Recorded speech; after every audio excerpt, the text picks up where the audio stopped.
Melihat pemberitaan di sosial media belakangan ini betul-betul bikin kita murka, marah, miris ya. Dan yang pasti kamu pasti emosi, ya enggak? Kenapa kamu emosi? Kenapa kamu marah? Kenapa kamu kesel sama kasus-kasus korupsi itu?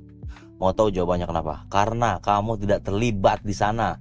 Kamu nggak kebagian hasil uang korupsinya. Hahaha. Nggak, saya bercanda.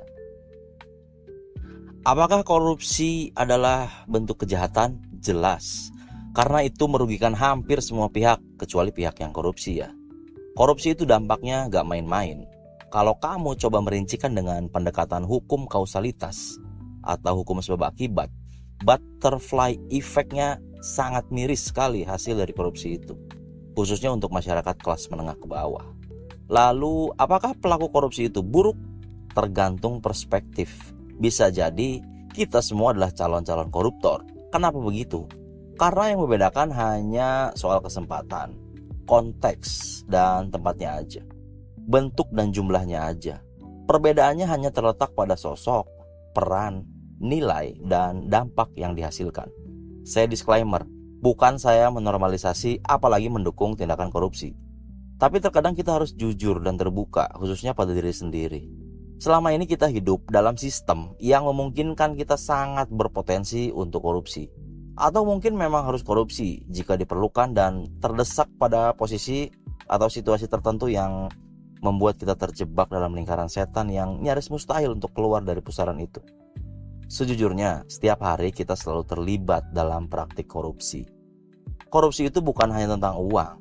Ini yang sering disalahartikan, bahwa korupsi harus melulu tentang uang. Itu keliru. Bukan ya. Korupsi itu tentang mental yang terbentuk di alam bawah sadar kita. Tanpa kita sadari, kita sering korupsi. Gak percaya kan? Gak sadar kan? Sadarkah saat kamu ngasih uang ke tukang parkir liar yang uang setorannya mungkin masuk ke oknum aparat atau ormas? Jajan di kaki lima yang jualannya di trotoar atau fasilitas publik yang harusnya gak boleh ada aktivitas jualan di sana tanpa ada izin resmi. Terus kamu sogok polisi saat kamu ketilang di jalan. Suap saat kamu akan masuk kerja ke suatu instansi tertentu, contohnya saat kamu akan masuk ke lembaga pemerintahan dan lain-lain.